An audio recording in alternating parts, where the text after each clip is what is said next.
Hello, everybody. Welcome to Browns and Beyond, your home for Cleveland Browns content, NFL content, and other sports content. If you're enjoying the show, make sure to hit the like button, subscribe, and ring the bells to stay locked in with all the latest sports content. And most importantly, drop us a comment. We want to hear your thoughts. All right, boys, here we are. It's a Sunday here at Laconi's. Guys, you can find us on social media, facebook.com/Browns and Beyond Show. Follow the page. Check out our polls. We got a poll coming out today about Baker Mayfield. Steve, tell the audience here what our Baker Mayfield poll is all about. Well, guys, Baker Mayfield is going to be a free agent. Wow. 27. I haven't heard this name in a while, Steve. Tampa Bay elected not to give him the contract that he wanted. They offered pretty good money, but Baker turned it down. They can't let him go, Steve, can they? I mean, he's got to be a part of that team with the success that he's had there, doesn't he? I thought everyone loved him there. Yeah. How things can change when... Yeah, this one year got hurt. What have you done for me lately, right, Dave? There's word that Vita Bay might want out of Tampa. He wanted to be in Tampa. Well, let's... Right, what do you say? Pump the brakes. Pump the brakes. Yeah. Well, Steve's got 55 different teams here, Brent. You know, his dad will call him and be like, "We got to go to our favorite team, Tampa." And I'm like, my God, they got a Tampa. They got at least one game. Look at this. Guys. Yes, there we go.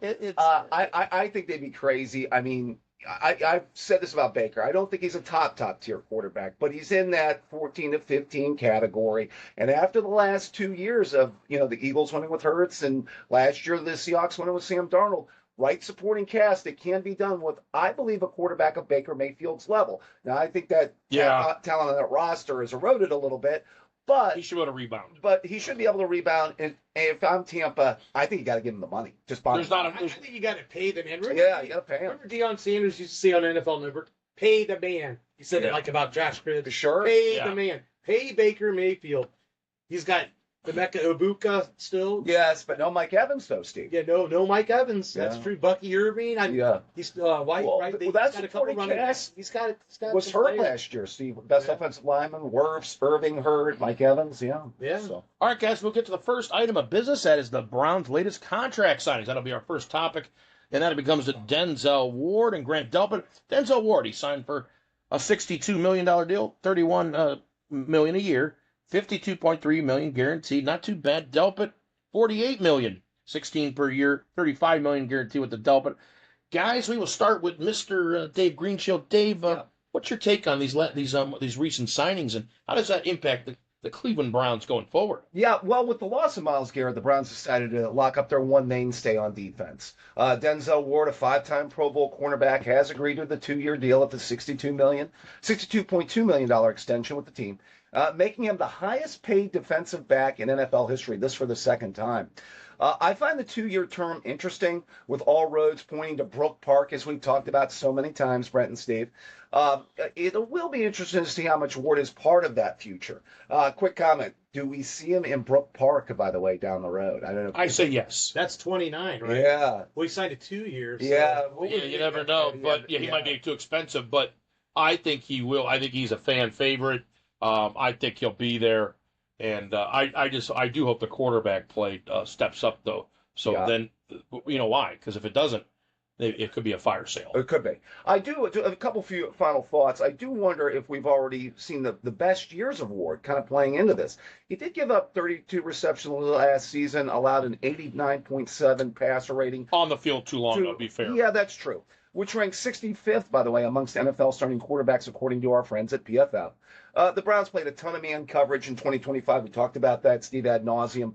Yep. Ward was normally matched up against the opposing team's top wide receiver. Remember, he's had to shadow Jamar Chase for a lot of years against the Bengals. He's played well against him. He has done a great job.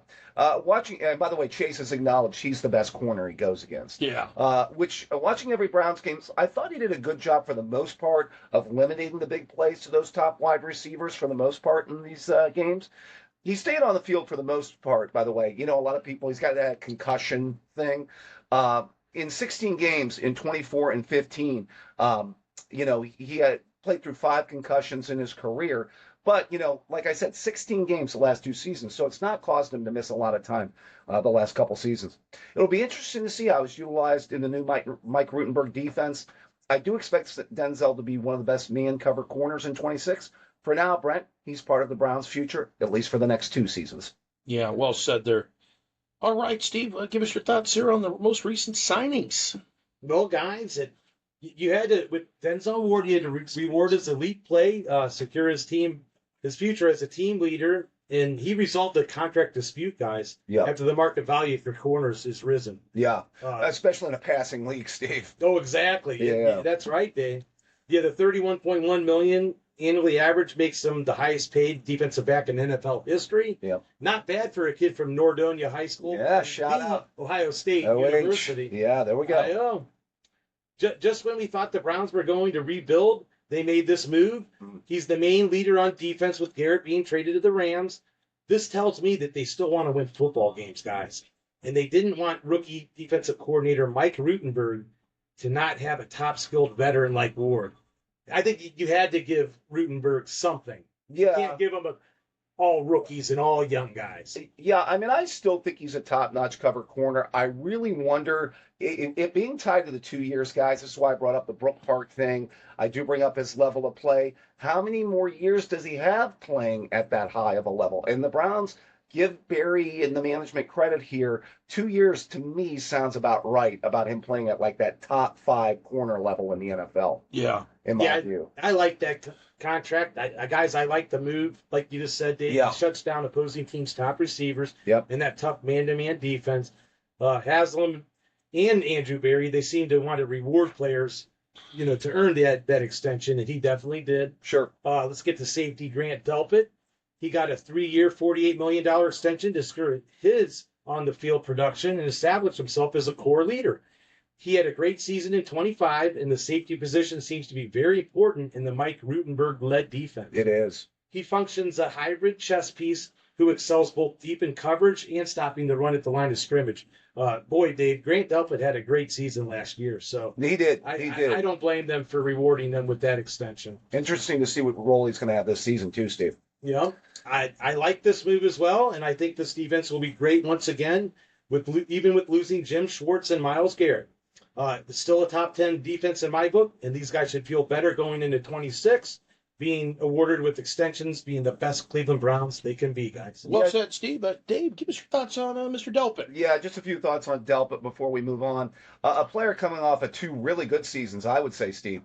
He got compensated for it, the 27-year-old safety for the Browns. Signed that 3-year, $48 million extension with the team. Keeping him under contract through the 29 season is SpotTrack.com on that. Despite he had a career high, actually 111 tackles in 24. So I think he's been really good the last 2 seasons. He posted 89 tackles with 3 sacks and a pick in 25. Again, it's going to be interesting to see. The Browns drafted second-round safety Emmanuel McNeil-Warren. We thought, Steve, maybe was that writing on the wall that he might be taking Delpit's position at one time? Yeah, Dave, I was thinking that at first, and then now what we found is Mike Rutenberg-led defense likes to have 3 safeties on the field, and Emmanuel McNeil-Warren fits perfect in the scenario. So you will see all 3 safeties. You'll see Ronnie Hickman, Grant Delpit, and Emmanuel McNeil-Warren on the field at the same time, Dave. Yeah, and he's strong in coverage. He's become a lot better tackler. I liked him coming out of LSU. LSU's produced a lot of good secondary people over the years, coming out in the second round of that 2020 draft. He's improved as a tackler. He's just become a real well-rounded, all-around safety. I expect him to be a key player in what's going to be a strong Browns secondary in 2026. We're going to talk about that in weeks to come. Brent, it's good to see Grant Delpit as part of the Browns' future. Well said, Dave. We'll get into our next topic, and then we're getting into the Browns position group. This week, we will get into the offensive line. So, guys, who do you think is going to come out being some of our starters, and how are what's the depth looking like for the Browns offensive line? We will turn to Mr. Steve Retzer. Steve, give us your take on that. Well, boys, I'm going to start off with this. The offensive line is coached by George Warhop, who rejoined the Browns, where he coached the Browns from 2009 to 2013. He was the Ravens line coach last season, and he brings 30 years of NFL experience to the helm. He previously developed Joe Thomas and Alex Mack, the 2 best linemen for the Browns in the past. He can work well with Todd Monken. Guys, all 5 positions have changed in 26, so it should be interesting. So we're going to get right down to the dirty work, I'm going to go with the starters. Okay. I got left tackle Spencer Fano. He's right. penciled in as a day one starter, 9th pick overall out of Utah in the future of this new offensive line. I'm not calling him Joe Thomas, but I do think he will live up to the Browns or to being the best offensive lineman in this year's draft. Really a consensus, Steve, by a lot of people. Maybe not only the best tackle in this draft, possibly the best offensive lineman in this draft. Yes. Could play either tackle spot. There's been talk about kicking him inside the guard. I've got high hopes. Joe Thomas is too high of a bar to that's set, too high. Steve, being a Hall of Fame player, but I think he could be have a really good future. I'm optimistic, Steve. I am too, and I think Fano and the Giants, Malagoa, will just how they got drafted will probably be the two best linemen in the future. I think he will become a fan favorite, Dave. Browns fans love their big guys up front. We Would you do. agree? We do. We like the big guys. Yeah. Especially Dwan Jones and his salad pan. We're going to get to that later. I know. Yeah. Well, I just Yeah, thank you. Dave, did you get him some DoorDash credits? So we can get a He's going to need it. He's going to need it. They're good. Guys, the starting left guard in your 26 Browns should be Zion Johnson. Yep. He signed a 3-year contract, so they're expecting him to start for at least that period. He started 65 of 66 games for the Chargers, so he has shown experience and durability. Yep. Some people have said that they were surprised the Browns went after him and gave him 3 years. We'll have to see, but he's definitely a starter. Dave, have you heard that too? That some people are saying that they didn't think Johnson was as good as what the contract. Yeah, that Andrew Berry. there's a question of whether they may have overpaid there, Steve. I mean, $49 million over 3 years is a lot of dough. I'm going to get into some of his pass blocking grades here, and his run blocking grades for that much have not necessarily been impressive. You're going to come with a consensus here. A little bit more optimistic on the edge guys here, Steve. Not quite as optimistic on the interior. I don't know if that's your thought. Yeah, we like those tackles. We're not as much on the guards. Yeah, in the interior of the line overall. Let's get to center. I got Elgton Jenkins. He signed a 2-year deal and spent his first 7 seasons with the Green Bay Packers. Here in Pro Bowl nods in 2020 and 2022. He's been cross-trained as a guard too, because we know the Browns with their offensive linemen, they get injured. So they had to sign players that could play more than one position, Dave. They had to. Credit Barry for getting the guy that maybe a versatility, some guard center versatility there, Steve. So I think that was necessary. Oh, for sure. I think he could be a nice anchor on this line, and he will definitely show some veteran leadership for this team this year. Okay. I'm going to get to my right guard, who I think is going to start, and that being Tevin Jenkins, where he played 17 games with 4 starts, allowing 0 sacks and 0 penalties across 324 offensive snaps. He earned a 77.7 overall grade from Pro Football Focus, ranking 8th amongst all qualified guards. They knew Wyatt Teller would be gone and wanted to get him as much experience as he could and give him an opportunity. Well, that's the thing. This interior of this offensive line, at one time, I thought Teller and Matonio, they had the best pair of guards in the NFL. Yes. And, and Pochik ended up being a very good center. So, you're replacing an entire offensive line here, Brent. I mean, that's a huge undertaking, wouldn't you say? Oh, yeah. There's no doubt about that. Yeah, guys, even with veterans, it's not easy because usually you have line that play together. They still have to gel. They have to form chemistry. Well, the cohesiveness is the key. Yeah. Yeah. Well, that's pressure on new offensive line coach here, George Warhop, by the way. Do you think Watson should take him on like another retreat? He always does those retreats, and they go to Hawaii. It's like a couples retreat. Remember that movie, Couples Retreat? Yeah. And they all do it, and they sing Kumbaya, and they shout out Vince Vaughn. Hold hands, and they get like bonfires with couches, like Steve says, bonfires with couches. And you think they should do that and like build a good team? I sense a little sarcasm there, Steve. I think Brent's upset he didn't get his invite. By the way, I know. I want a couples retreat. I want a couples retreat. Sure, if any of these Browns want to go with Deshaun Watson on any trip, that's for sure. Yeah, that's true. Especially if there's a massage involved, right? Yeah. So, anyways. All right. Well, guys, let's get to right tackle. I got Titus Howard. Yes. We got him in a trade with the Houston Texans, where he started 93 games over 7 seasons, guys. Yeah. He's one of the most experienced offensive linemen on the team and expected to start after he signed a 3-year, $63 million contract with the Browns. He's a reliable pass blocker. Speaking of Deshaun Watson, I think this guy dated back to even blocking for Mr. Deshaun Watson when he did have great play in Houston. Yeah, well, they had that one. They had his tackles. Yeah, I'll say this about Watson, and this kind of was emblematic of the Browns' offensive line. We've talked about this before. I thought towards the end of the year, the pass pro really was not necessarily that bad. And as I've said in the past, the pass pro and sacks and pressures and hurries are always going to be in as much on the quarterback as they are on the offensive line. Brian, how much do you talk about the quarterback being decisive and getting rid of the ball quickly? And in the pocket, they got to be somewhat decisive. You can't be dancing around and all that. And yes, you got to be very decisive as a quarterback. But, yep. Well, guys, now I'm going to get to the backups, and everyone's favorite here, left tackle to back up Mr. Spencer Fano will be DeJuan Jones. Oh yes, the newly svelte DeJuan Jones. Is that what we're going with? Steve, did you see him on the Jenny Craig show the other day? Oh wow, Wasn't he on there? We're coming way too hard on this, Brent. We got to be careful. Oh, I'm sorry. Am I taking some of your ammo? Yeah. I don't know. Well, I know we might lose some audience that's sensitive to this stuff. Be careful. Man. Okay. Guys, Andrew Berry drafted him in the 5th round, and at the time it appeared to be a steal. Yeah. And now, I mean, one of the only things he is stealing is his next food plan or whatever, right? You know, I mean, this guy, Wow. I mean, that was bad. Brent, Shots fired. To get up with you there. There you go. He did get hurt last season, and his weight has always been an issue. But he's one big guy on that line too. So I mean, you can't. Yeah, you want to get some results, some impact from him for sure. Yeah, this is a big year for him coming to year number 3 too, I think. And if someone goes down, at least you can plug him in as a starter. Absolutely. Yep. Getting to the backup with left guard, that is Kendrick Green. He's protected as a rotational backup. He was a former Pittsburgh Steeler. He could back up Zion Johnson. Not too much to say on this guy, but the backup center is actually Parker Brailsford, guys. Yep. He played strong. He's played strong as a rookie, but he's expected to back up Elgin Jenkins. He's a rookie 5th round pick, and he actually is competing for that starting position, guys. They're saying that it's not for sure gonna be Elgin Jenkins. They said that is not 100% sure because Brailsford's playing that well.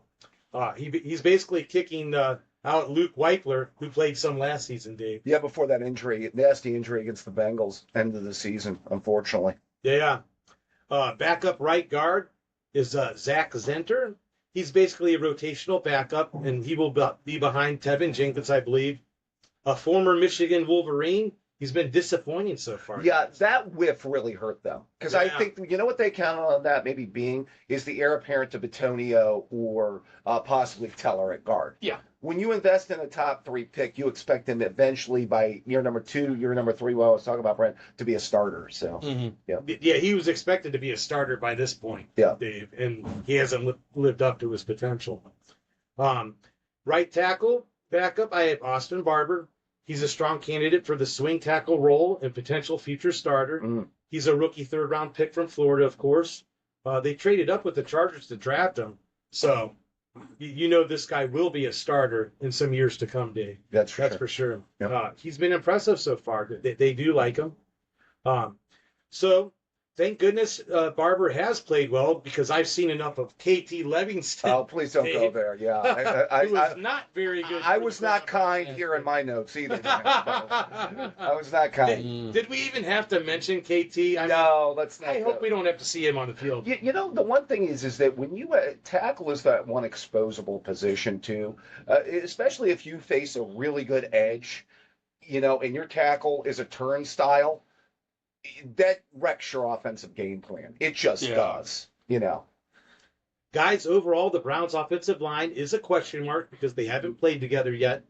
I hope they can form some chemistry, and most importantly, stay healthy. Yes, it's a big key. Warhop is a good coach to have.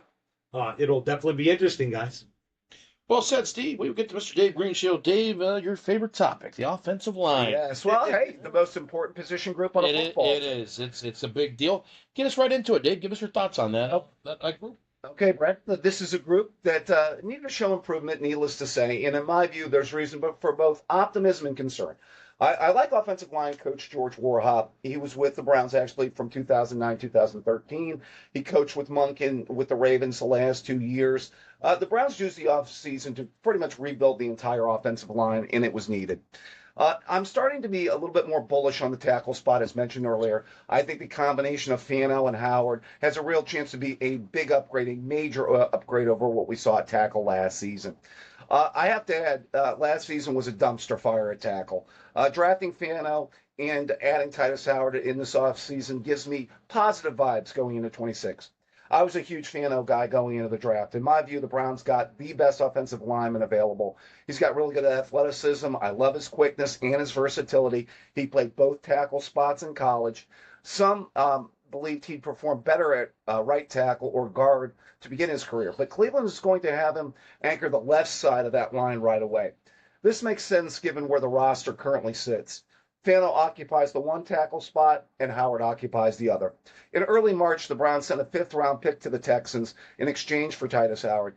He's been really solid in pass protection, starting 93 games as a former first-round pick.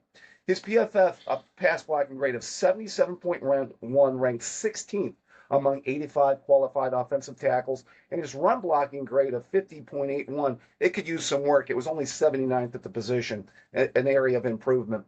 He wasn't the problem on what was a bad Houston offensive line. I thought that was the downfall of the Texans last year. We can talk about Stroud, but that line was bad. But I don't think Howard was the problem there, Steve. I don't think so, but yeah, he's definitely not good in the run game. But as you said, he is good in the passing. So yeah, he just needs to prevent the quarterback from getting wrecked when he drops back to pass, Brent. The Browns tackles had real issues in pass pro last year for large parts of the 25 season. So with these two tackles, again, I see real improvement. To the interior, onto the concerns, the interior of the line. The continued overhaul at guard center brings a few players with some questions attached. At guard, they signed Tevin Jenkins to a cheap deal after he was coming off injuries during his time with the Bears. He made 4 starts with the Browns, saw action in a few other games due to injuries elsewhere on the line. The question is whether he can stay healthy for 16 or 17 games. Steve, we're back to health with this line. Exactly. Gotta have it. I like some of the depth, though, but we need a healthy line for an entire year bodes to be a good offensive line. Look how many linemen they had to draft just to have depth, or we would have had nobody. Exactly. Well, that's why I think we got to give Barry credit for this offseason. Yeah, he's been drafting. You got the boogeyman out of there now. Now, Barry, you can focus. Your boogie. We had to get a Depot reference in, a mandatory Depot reference. He can focus on the Rockies and all the easy fly balls over left field. Go back to baseball. Yeah, I know. Go back to your thing. All right, continue. Sorry, I had to get that in. I know. Like a quota, like a cop. You get quoted. Check the box. All right, good. Yes, his PFF pass blocking grade, Jenkins, of 60.8, ranked 48th amongst 81 qualified guards, and his run blocking grade now was better at 79.1, which was 6th at the position. So I think the run blocking, we want to be strong because we want to be able to run the ball in between the tackles with Judkins, Steve. Absolutely. Yep. Zion Johnson was a first-round pick by the Chargers in 22, starting 65 games over the stretch. Now, again, the 3-year, $49.5 million deal was rich for my blood. It's going to be interesting to see if that's going to be money well spent. Johnson has struggled in pass pro, but he has shown he can move people in the run game. Again, we're back to a guy that's strong in the run area, which is great for an interior guy, but the pass pro. And Steve, pressure up the middle, though, could be a concern here for the interior of that offensive line. That's for sure. Yeah. He allowed 26 total pressures in pass pro, including 3 sacks and 7 hits on the quarterback. Allowing interior pressure is a key concern. It's going to be interesting to see how he holds up in 2026. At center, the Browns signed veteran Elton Jenkins to that 2-year, $24 million deal. A second-round pick by the Packers in 19. He made the Pro Bowl, actually, as a guard in 20 and 22. He moved to center last year and has filled the shoes. He has to fill the shoes of Ethan Pochik, who left in free agency. I always liked Pochik. He was a solid player. His PFF pass blocking grade of 72.5 is 7th among 40 qualified centers. So he was strong in pass pro. While his run blocking grade was 60.6, 30th at the position. It'll be interesting to see if he can play at the same high level he did at guard at center this upcoming season. Remember, the center kind of anchors your offensive line, makes all those line calls. Very important. The reserves are a reason for some optimism here. looking at it. As for the reserves, Browns have solidified some solid depth. One intriguing player on the depth chart is, again, DeJuan Jones, 6'8", 374 pounds. His weight's been a concern. I think we talked about that a little bit, haven't we, guys? Yeah. Just a tad bit. So his fourth season will be big. He needs to stay healthy and prove he can be a solid contributor. A swing tackle role. So that's important, that third tackle. Brent, you have a thought here? I'm scary to ask. Well, it's coming. Do you think a vegan is something he would be thinking about in the future? Maybe. I don't know. Protein is important, Brent. So he might want to keep that within the diet. Sorry to interrupt. That's okay. I think he can be important too, especially depending on how Fano settles into the position. If there's an injury to Howard, he could still have to contribute, Steve. Yeah. KT Levinston came over from the Los Angeles Rams in exchange for a seventh-round pick in 2028. He was originally taken in 2024 in that seventh round by the Rams. Steve, go ahead. They should have paid us to take him. Yeah. Well, needless to say, he had issues at tackle last year. By the way, don't go back and watch the Lions game. His performance against Aiden Hutchinson was a nightmare in that game, by the way. Never easy going up against a top-notch pass rusher like Hutchinson. Tackle Austin Barber was the Browns' third-round pick in this year's draft. With a solid camp, he might win a starting role, but it's possible he could be viewed more as a swing tackle as well. Center Parker Brailsford was taken in the fifth round of this year's draft. It's natural to think he won't be ready to win the center's job right away, but if he thrives in camp, the coaching staff may stick with him at center, maybe a backup to Jenkins. Center Luke Whippler was taken in the sixth round in 2023 out of Ohio State. He missed all of 24 with the ankle injury, but started 5 games last year before carted off the field in the season finale. I wonder how much that's going to set him back, Steve. Go ahead. Yeah, because I thought he didn't play that bad, but injuries happen and you can lose your job. I mean, we'll have to see what they want to do with him. Yeah, it's going to be interesting to see going into his fourth year. You got Brailsford. Yeah. You got Jenkins. So where can he go? You still want to have depth, though. So it's going to be interesting to see in his fourth year if Whippler can continue to build off the experience from last season. Just an overview, this position group needed a complete overhaul, as mentioned earlier. Now we get to see if the moves that Andrew Berry paid off this season. Fano and Howard need to stay healthy at the tackle spots. It's going to be interesting to see how Fano quickly picks up that tackle spot. I believe Howard can stabilize the other tackle spot. This, again, will be a solid duo and a clear upgrade. The interior just needs to be solid. It just doesn't need to be a liability, especially in pass pro. It's going to be interesting to see if Jenkins can solidify the center spot. That would be huge, which is the anchor of the offensive line, as mentioned earlier. If Tevin Jenkins can stay healthy and avoid being a liability, the Browns should be happy with the take on that. The same goes for Johnson. 3 years, $49 million. Ugh. They have some solid depth at the tackle spot and center. It's going to be interesting to see how much they have to dip into that this season. The line needs to improve in the run blocking area. Too many Junkins. See, I thought the run blocking last year, Steve, was at times worse than the pass pro, didn't you? Yeah, I did, yeah. There was just too many times Judkins got the ball in the backfield and there was a defender right in his lap. Yeah, he started off the season very good, and then as it went on, it got worse. It should have been in reverse. Yeah, and Monken wants a power. And Judkins is excellent, but the blocking wasn't. Yeah, and he wants a power run game, as Monken does as part of his offense, as we saw in Baltimore. Offensive line, George Warhop will have his work cut out for him with new starters and reserves heading into 2026. I have some reason for optimism with this new offensive line. I'm excited to see what this group can do, and hopefully my optimism turns into reality, Brent. Well said, Dave. There, we'll get to the top 5 NFL wide receivers. Let's get another top 5 segment for us. And we will start out with Mr. Dave Greenshield. Dave, give us 1 through 5. Give us number 1, and we'll work our way off of 5. We will rotate as we always do. Yeah. Dave, what do you have as number 1? Okay, number 1, and I just think this guy's awesome. I think he's got Hall of Fame talent. He's getting a gold jacket someday, and that's Jamar Chase. At 6 foot, 205 pounds, he's got the size. His athleticism is amazing. He runs a 4.34 40-yard dash with a 41-inch vertical leap. Steve's.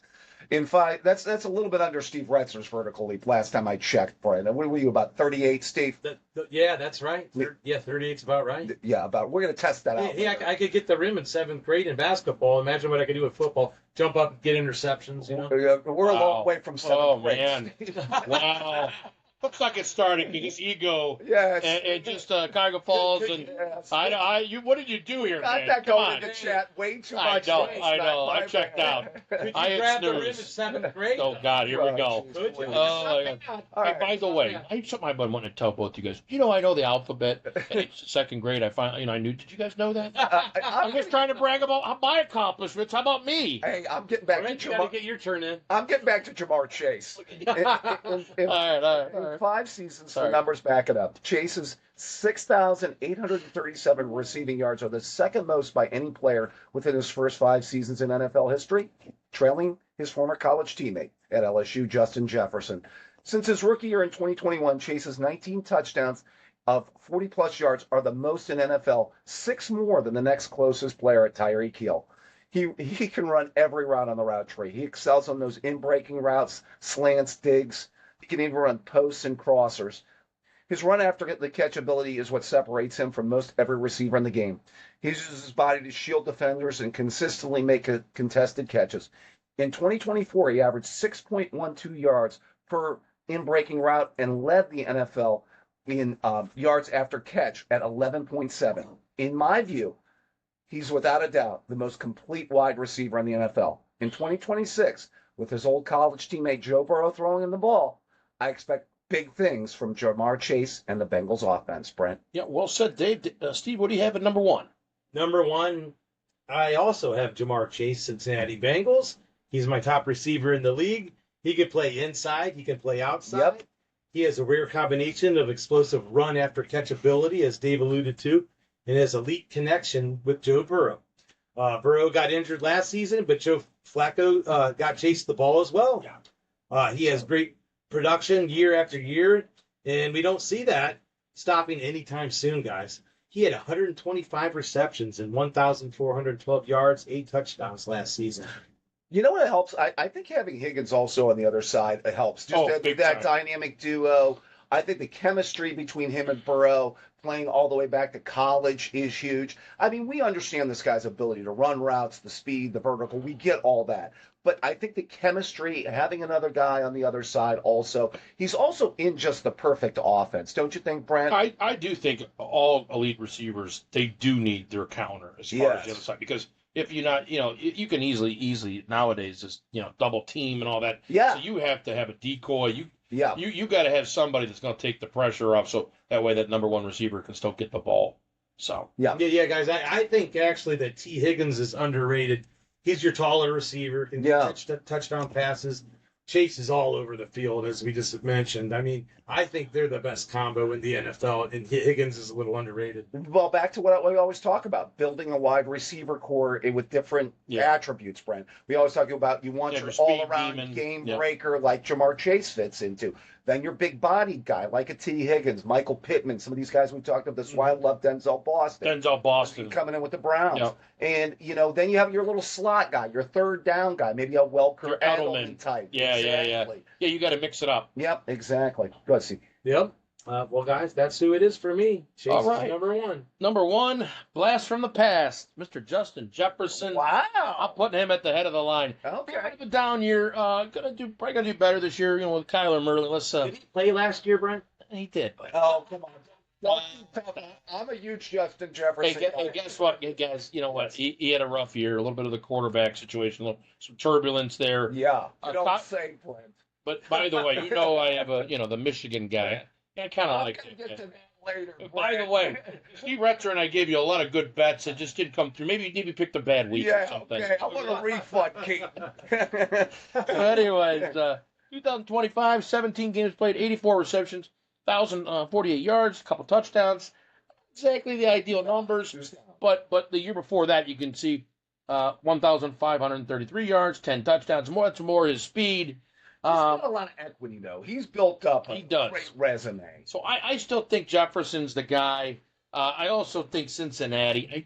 I'm not a big fan of that team, and so there's some biasness there as well. And Last year, Brent, Wow. talking about Guys, just Well, no, I'm Burrow. I said it was Burrow, guys. he flipped the script. Oh, come on, Mr. Tampa Bay. Yeah. You're not giving me any I pointers. stay with my team. Well, you had 10 of them. There you go. No, Browns, Tampa, New England. Patriots. Oh my God, you want to pick another team? Last My year, God. Joe Burrow's going to be MVP. Hey, the Bengals win the Super Bowl this Hold on. year.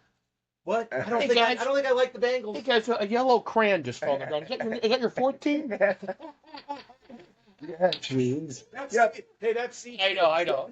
Your team, Steve. You can be Hold on. census. You know. I gotta be nice to Sue Jan. He did the extravaganza, so I gotta be nice to him. But There you go. by the way, pick up that crayon. But anyway, so that kind of is my take on the Jefferson thing. Okay. Go around at number two. Dave, what do you got? Puka Nacua. This guy I've already grown to love. Yet another wide receiver with a strong all-around skill set. In 2025, he caught 129 passes, leading the NFL in receptions. He finished second in receiving yards with 1,715 with 6 touchdowns. No, he finished sixth in the NFL in touchdowns, my bad, with 10. His 129 catches were the second most in Rams history, only behind Cooper Kupp in that dream season he had in 2021. His 8 career games with at least 150 yards receiving tie an NFL record with Justin Jefferson for the most by a player in their first 3 seasons in the league. Nacua has great size, 6'2", 216 pounds, and deceptively good speed. He ran a 4.57 in the 40 from his days at BYU. But again, the speed is deceptive. It allows him to get by defenders, and he has the ability to take the top off the defense. I love his skill set, strong hands, great body control, great route running. I have to add, again, the run after catch ability that I love. Can you take 7 yards and turn it into 70? Which is just so impressive to me. His 668 yards after the catch led all receivers last season, and 80 of his catches went for first downs. He can manhandle in short yardage and goal line, go up and get it, in short yardage, like on a 3rd and 6, 3rd and 7, and inside the 10-yard line as well. Evidenced by his 10.5 yards per carry, you can also run him a little bit too. Much like Chase, this is a receiver with a great all-around skill set. In 2026, a lot of people are expecting big things from the Rams. I'm expecting another big season from Puka. Yes, sir. All right, Dave. We'll get Mr. Steve Retzer. Steve, what do you have at number 2?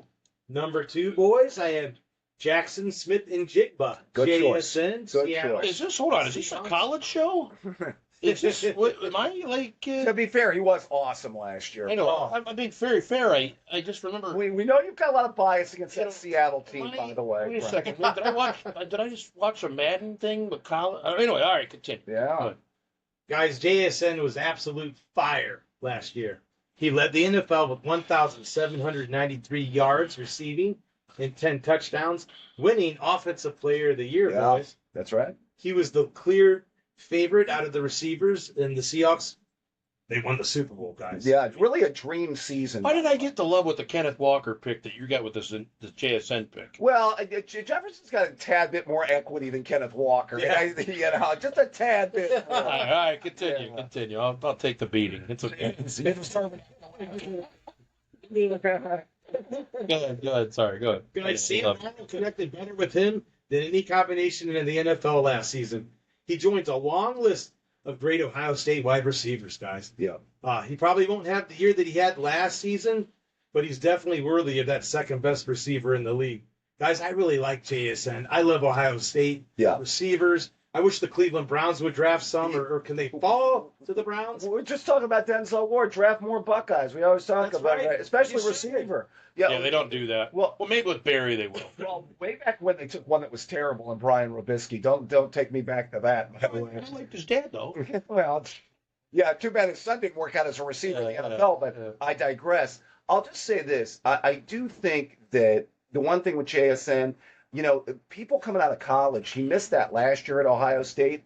Think about a combination of Marvin Harrison Jr., Emeka Egbuka, and JSN with C.J. Stroud throwing him the ball in 22. Wow. Yeah, that's insane. That would have been insane. Those are all number 1 receivers in Yeah. the NFL. Think about how good that offense would have been. All right, my number 2. I guess I got to do it. Go ahead. Jamar Chase. Yeah, he's all. Come on, the guy's awesome. He guesses he's got to do it. I got to do it. I guess I got to pick an awesome football player. I got to sign the contract. Yeah. Signed a 4-year, $161 million extension in March of 2020. highest paid non-QB in NFL history. There you go. Didn't know that. There So you go. back-to-back elite seasons. The most physically dominant wide receiver in the NFL. The quarterback is obviously a factor as well. Great quarterback. Too bad his career. I'll give Chase this. His career could even be better if he had a healthy ball. Yeah, that'd be interesting. I mean, he still put up amazing numbers. Their chemistry is amazing. I mean, he's the go-to guy for maybe your favorite He's quarterback. got Mr. Glass as the quarterback, and you know how that goes. We're And, Burrow fans, though, right? Stu? Right, Brent? oh yeah, I am, but it's just You gotta stay healthy. Yeah, stay healthy. So Yeah. that's my number 2. We'll get to number 3. Dave, take us away there. I'll go with Brent's guy, Justin Jefferson, in my 3 spot. This guy, I'm wholeheartedly expecting a bounce back here in 2026. His numbers were down in 25. Again, the 84 receptions, 1,048 yards. We're going to call that down, by the way. A down Well, season, Raptor by said the it's way. horrible. Yeah. That's what I was done for me lately. Well, He didn't even play last year. Justin Jefferson has set the standard over 6 seasons in this league, though. His 8,480 yards receiving are the most by any player in their first 6 seasons in NFL history. His 6 straight 1,000-yard seasons tie Moss for second in franchise history, and Chris Carter is the leader with 8. So keeping pretty good company there, by the way. It has to be said, his quarterback play in 2025, in a word, was awful. A big drop-off from the high-level QB play he got in 24 from Sam Darnold. A couple of guys at this table, I'm not going to say their names, told me this JJ guy was the man, by the way. I want my money back. He won in a Jim Trussell type game, 10-3. I thought that was good. Oh, come on. Give it up. Give it up. Yeah, by the way, go ahead. Steve. He beat the Chicago Bears. I mean, earlier. What more has to be said? I know. We couldn't really say, we couldn't go to Dave too many times because he kept losing. Yeah. Well, good old JJ looks like he's going to lose his starting job to former Cardinals quarterback Kyler Murray. By the way, the skill set is amazing for Jefferson. His hands, route running are as good or better than anyone in the game. He can go up and get it at 6'1", 195 pounds. Watching some of his highlight catches, by the way, are insane. He had one against Buffalo I was talking about from years ago that was ridiculous. I had perfect tracking, explosive speed, agility, and strength to that skill set. That combination has made him a perennial Pro Bowler, a 2-time All-Pro, and the youngest player ever to lead the NFL in both receptions and receiving yards, according to our friends at Wikipedia. In 2026, we're going to see a bounce-back season from this star wide receiver, Brent. All right. Steve, give us number 3. Number 3, guys, I had Puka Nacua of the Rams. He had a league best 96.1 PFF grade, recorded 129 catches for 1,715 yards and 10 touchdowns in 25. Guys, if Matthew Stafford stays healthy, I see no drop-off. Usually there's a drop-off in a big season, right? Yeah. But this guy, he's money. Everybody has the Rams. I don't see a drop-off for him. Dream season, by the way. Everybody's going to. Brent is not so I don't think optimistic so. on the dream team. No, I don't. To be fair, I love the Rams. You're not a Rams hater either. I feel like it's like the Sixer thing. Like it's just It's too much. It's too much. Yeah, I hear There's you. a lot of suitors, and I don't know. I just Yeah. yeah. Go ahead, Steve. Guys, he's working his way up to possibly the top receiver in the league eventually. I could have made a case. I had him in my number 2 spot. Yeah. He led all receivers with 27 contested catches and 25 forced missed tackles and has elite body control. That's impressive, too, when you're a receiver. If you can juke and they're not tackling you, Yeah. you're getting yards. Yeah, like I said, deceptive speed, can run every route. I do think it helps he's playing with Stafford as his quarterback in McVay's offense, though, too. That's Very also true. helps the cause, Steve. Absolutely. That's who I got at 3. All right, number 3, Amon-Ra St. Brown. All right, guys, incredibly consistent. One of the best possession receivers in the NFL. Yeah. The only wide receiver ever with 100-plus catches, 1,000 yards, 1,000-plus yards, and 10-plus touchdowns in 3 consecutive seasons. So I think this guy, I like Goff. I like the connection. I like the pick. Number 3, St. Brown. We'll take it away, Dave. Number 4. Yeah, just a consistent producer, Brent. Absolutely. Yeah, my number 4 is JSN, Jackson Smith and Jigba. A season for the ages for this star wide receiver. He led the league in receiving yards with 1,793 yards, and his team won the Super Bowl. Not bad. His production was a huge part. He accounted for 44% of his team's receiving yards in 2025. They really didn't have a number 2 on that offense, did they, Steve? Not really. Yeah, I mean, they brought in Cooper Cup and he caught a few passes here and there, but they didn't have a solid number two like a Adams or And they got Raheem Higgins. Shaheed from New Orleans. Remember, I thought he was really going to put some numbers up, and he didn't. I mean, he was more of like a returner. Yeah, they Yeah. did incorporate the tight ends a little bit in that passing game, but for the most part, it was JSN. By the way, that's the highest such share since Brandon Marshall's 46% of the Bears' offense in 2012. Blast from the pass and Brandon Marshall. He reminds me so much of, as one NFL coordinator put it, he reminds me so much of the dream season Cooper Cup had in 2021. Only JSN is better on the outside than Cup is. By the way, if you ever want to take a look at ridiculous numbers, pull up Cup's 2021. It's ridiculously good, by the way. Last year, JSN became the fourth player to lead the NFL in receiving yards and have his team win the Super Bowl in the same season. Drew Pearson in 77 with the Cowboys. Jerry Rice did it twice in 89 and 94. That's how good he was. And Cup in 21 with the Rams. The skill set is elite. Route running, exceptional hands, and a high football IQ. I'd also add great body control. He makes some incredible sideline catches. Watch some of his work along the sidelines, getting his feet in bounds. It's awesome. As mentioned earlier, he can play both in the inside and the outside at wide receiver. Coming out of Ohio State at 6 foot, 197 pounds, I wasn't sure how effective he would be on the outside. His career has trended upwards over the course of his first three seasons. He hit the 100 reception mark in 2024, having 1,130 yards. The Seahawks bringing in quarterback Sam Darnold really boosted his production. They had great chemistry last season. It'll be interesting to see if Darnold and JSN keep pace. Remember, they lost OC, your guy Clint Kubiak, to the Raiders, Steve. That's right. Kubiak was a good reason for them to have great production. That's for sure. Yeah. It was a banner season for JSN in 22-5. It'll be interesting to see if he can repeat that in 26, Brent. Well said. All right, Steve, what do you got for number 4? Number 4, boys, I got Amon-Ra St. Brown, Detroit Lions. Yep, He caught 547 passes in his first 5 seasons, the most by any player in NFL history during that span, guys. He's a precise route runner and great at creating separation using sharp cuts, leverage, and a deep understanding of defensive spacing. He's an elite run blocker as well. Yeah, he's gotten a lot better as a run. He's a really good run blocker. You know, receiving, you're just thinking about receptions and yards after catch.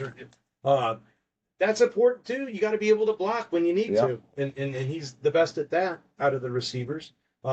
He had 117 receptions for 1,401 yards and 11 touchdowns. He's the go-to guy for Jared Goff. Quick comment. I just have to say this. He reminds me a lot of his quarterback. And Brenton, you know how we're tying all these receivers to their quarterback, other than maybe Justin Jefferson, Jared Goff, Mr. Consistent. Amon-Ra, Mr. Consistent, I would say too, Steve. Yeah, no doubt. Absolutely. So with Jared Goff, you know the ball's going to be coming Brown's way at 26. All right, number 4 here, Puka Nacua. So a few things on him. We'll get to number 5 here. Holds the NFL record for the catches in the first 5 career games as a rookie.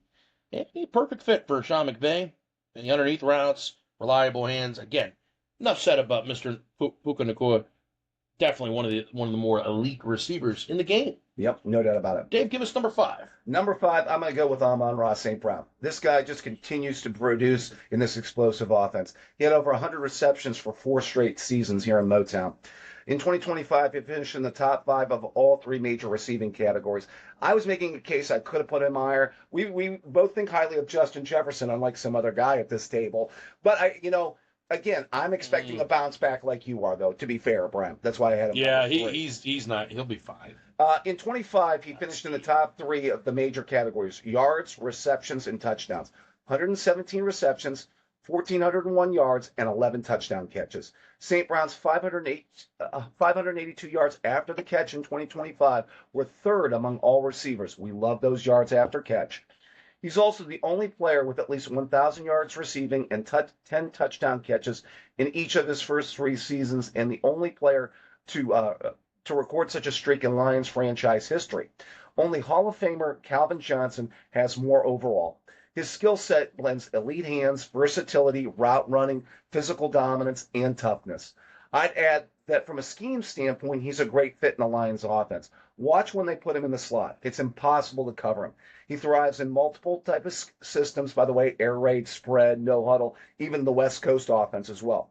He's got great chemistry with quarterback Jared Goff.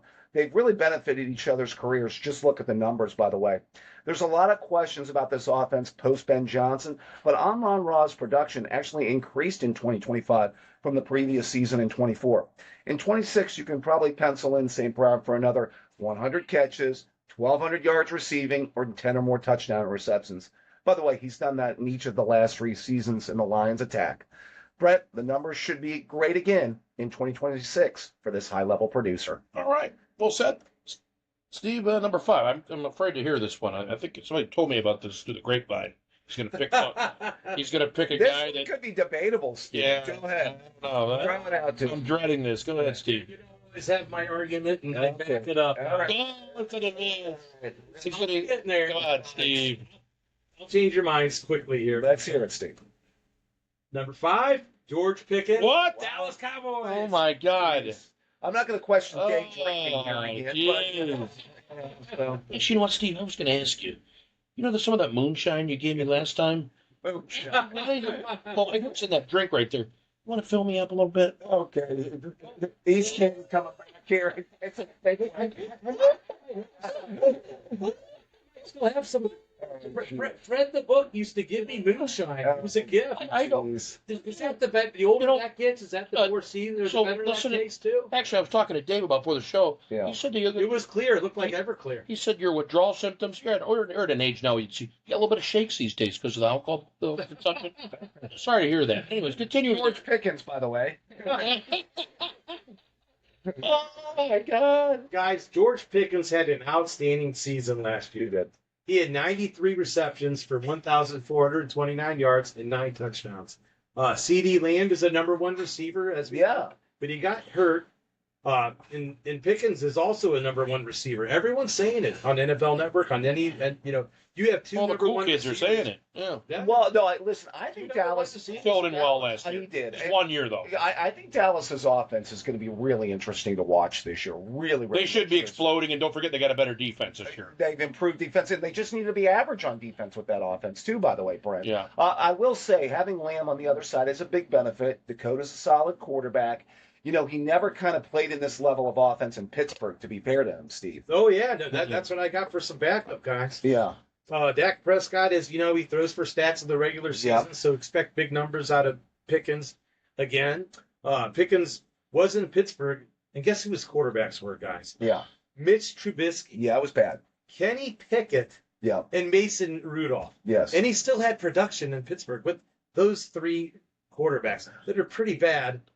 He was. I'm going to make a college reference here too. By the way, he came out of Georgia. They were kind of a heavily run-based offense. Interesting enough that when he was out of Georgia, so you never really saw his full skill set in a real passing game. It was a little Julio Jones-ish coming out of Alabama. By the way. So once he got to the league, you got to see it, Steve. So. I mean, those quarterbacks, they sucked, and he had great production. With a good quarterback like Dak, he can have bigger and better seasons. Even if Lamb is healthy, he could match or even have better numbers. I'll even go there. Well, yeah, I'll say this. I like the Dallas offense this season, Steve. I think it's going to be interesting. I like their running back. I think their offensive line is solid. I do think that this is probably going to be one of the top 5 offenses. I'd say the Rams, the Bengals, Cowboys, they're all within my top 5 this season. And, because they put together that combination of the 2 good wide receivers, quarterback, running back, solid offensive line. I am interested to see if Lamb is healthy this season. Do you think that takes away some production from Pickens this season, Steve? I don't think it will because teams may want to double team Lamb, which means Pickens could get more receptions and yards. That's what I think is going to happen. Yeah, but I mean, what was his final numbers last year? He had over 100 and what was it, catches? Like 93 catches, 1,400 some yards. So, yeah, just under 100 there. Yeah. But I mean, does he repeat that in 2026 with a healthy Lamb? It's going to be interesting to see, Steve. I think he can, guys. That's why I got his number 5 on my list. Justin Jefferson, just shy of making the list for me. I know you guys are making fun, but you got to have a quarterback with your top receiver. That's kind of how I rated it. But Murray's an upgrade over your boy JJ, isn't he? I did used to like Murray, and then he didn't do what I thought he could do in Arizona, so I kind of gave up on him. Kind of like how Steve, it's like you know what this tells me. It's like the person that had a test and they failed, And then the teacher goes, you know what? I'll give you a redo. I kind of feel like maybe your list might, you can turn your other paper to me, maybe middle of the week. Just give me the redo. From the guy that takes Brock Purdy and Bill Nye and let me. Kenneth Walker, running back Kenneth Walker. I know he's Super Bowl MVP. But that By was the way, about you it. see CJ's dig at me. Yeah. Why did you stick up for me? Just real quick on a comp for Justin Jefferson that's maybe worthwhile here, guys. Larry Fitzgerald. Larry Fitzgerald, for a number of years in Arizona, didn't have good quarterback play other than maybe 3 years. 2 years with Kurt Warner in 08 and 09. And Quan Bolton. And one on, I'm just saying, the quarterback play was never great in Arizona other than 3 seasons of Larry's career. 2 years with Warner, 08, 09. 1 year with Carson Palmer in 15. They made the championship game and got gutted by Carolina. So maybe Justin Jefferson is that type of receiver. He's so good that he could be bad quarterback proof. Yeah, right? like last year, you saw the stats. He still had some yards, and it's just the quarterback play wasn't that good. And what do you expect? That leads me to my number 5. I'm going to go with the veteran there, Devontae Adams. Okay. I feel like with him, it's simple. The quarterback play wasn't the greatest last year. The Raiders had a rocky thing there. You know the deal on that. To be fair, Brent, you said you have some doubts about the Rams, but you're saying they have 2 of the top 5 receivers in the NFL. Yeah, that's pretty crazy. Brent, this guy should have been on your list 3 or 4 years ago. Not. I understand that. Oh, go ahead. But I feel that he is the veteran. I still think he's still got the juice. Sorry, buddy, he's better than your Pickens pick. Well, but okay. Oh, but sorry. Just real quick. Who's better now? Pickens. Oh God, he had 1 year. Adam? Stop. Well, just real quick though. I just want to play into the Rams theme here though a little bit, Brent.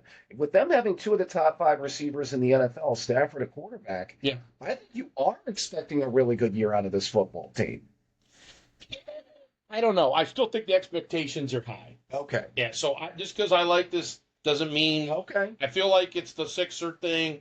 All eyes on me. Okay. No. You're certainly not questioning their talent, obviously. No, I'm not. Not questioning. Yeah, what do you got, buddy?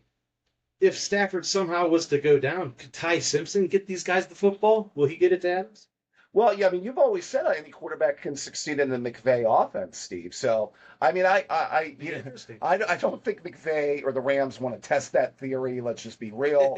I mean, that's the one thing that could derail the dream team is if they get a key injury. By the way, that could happen. Brent, is a key injury could derail them and maybe make them not have the season people think. Yeah, And I still think the Hawks are still not going away, the champs. And a little bit of an overturn there. I think the NFC is going to come out strong. Okay. I don't see, we don't know what Philly's going to do. Yeah, that's true. They could rebound. That I was East, just thinking of you don't know. That East is. I'm already Cowboys. Right. Cowboys are due for. I'm already prepping for the extravaganza, doing my previews and stuff like that. I think the NFC East is fascinating. The NFC, to me, is the NFC more fascinating this year than the AFC? The NFC, I think, is better. You think? Yeah, I do. Because the AFC is so, let's be honest. Washington might. The only thing that's going to be, think about it, the AFC's been kind of weak here. Okay. Think about it. Seahawks, Eagles, AFC, just Mahomes has got it. We'll see what we got there. Yeah, we'll see if Remember, there's some Mahomes down bounce years back. here, guys. Good call. Anyways, all right. Guys, let's go around the table. Some final thoughts. Dave, give some final thoughts. Yeah, obviously we're getting into our position groups. We're going to continue that. Obviously talk about the 2 contracts of 2 key players from the Browns. So it's interesting to get into that a little bit, but we're going to continue with our position groups, continue with our top 5s. By the way, Brent, our top 5s amp up a little bit. We're going to do games. We're going to get to your favorite topic. My favorite topic is the games. Yours is the broadcasters. Watch out for those in the weeks to come. Some good top 5s coming. Yep. Steve, what do you got? Yeah, guys, I like, telling the listeners, who the starters are going to be for our Cleveland Browns and our position groups and all that jazz. And I had a lot of fun talking to the receivers. We always have fun with the top 5s, guys. Yep. It's so fun today, guys. Had a lot of fun. And, guys, have a good one. Take care.